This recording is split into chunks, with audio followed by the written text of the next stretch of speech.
अगर आपको bypass operation का या स्टंट डलवाने का कहा गया है और आपके लिए मुमकिन नहीं है ये करवाने का, तो घबराने की बिल्कुल ज़रूरत नहीं है।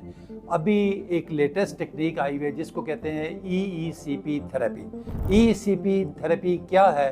वो एक लेटेस्ट टेक्निक है जिसमें 1 घंटे का प्रोसेस किया जाता है। आपको प्रेशर के ज़रिए ब्लड सप्लाई आपके दिल की तरफ बढ़ाई जाती है और उससे क्या होता है कि बॉडी में कुछ हार्मोन्स, केमिकल्स रिलीज़ होते हैं और आपकी शरेयानें खुलती हैं और इसकी वजह से कुछ एक्स्ट्रा शरेयानें और बनती हैं, जिसको हम कहते हैं कि वो एक्स्ट्रा कोलेटरल्स हैं या नेचुरल बाईपास का इसको नाम दिया गया है। और इससे क्या होता है कि आपकी जितनी भी अलामात हैं, सीने में दर्द होना, घबराहट होना, सांस फूलना, धड़कन का तेज़ हो जाना, आस्ता आस्ता ये कम होके फिर ख़त्म हो जाती हैं। इसमें 1 घंटा रोज़ाना 35 दिन तक करना पड़ता है और जितने भी मरीज़ आते हैं अल्लाह का शुक्र है कि सारे शिफा याब होके जा रहे होते हैं। और ये टेक्नोलॉजी जो EECP है, इसको हमारा US की जो फूड एंड ड्रग एडमिनिस्ट्रेशन है, FDA ने, अमेरिकन कॉलेज ऑफ कार्डियोलॉजी ने, अमेरिकन हार्ट एसोसिएशन ने और यूरोपियन कॉलेज ऑफ कार्डियोलॉजी ने इसको सर्टिफाइड और अप्रूव किया है। और अमेरिका के अंदर भी इस वक्त तकरीबन को 12,000 सेंटर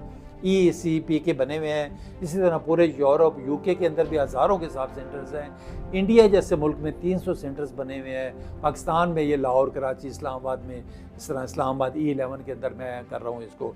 बेइंतहाई बेज़र 1 घंटे का सेशन है, ना कोई ऑपरेशन है, ना कोई स्टंट है, ना कोई पेन है, किसी किस्म की कोई दर्द नहीं है और बेहतरीन रिजल्ट्स आपके सामने मौजूद है। एक बार कम अज़ कम ज़रूर आजमाएं और आजमाइश शर्त है।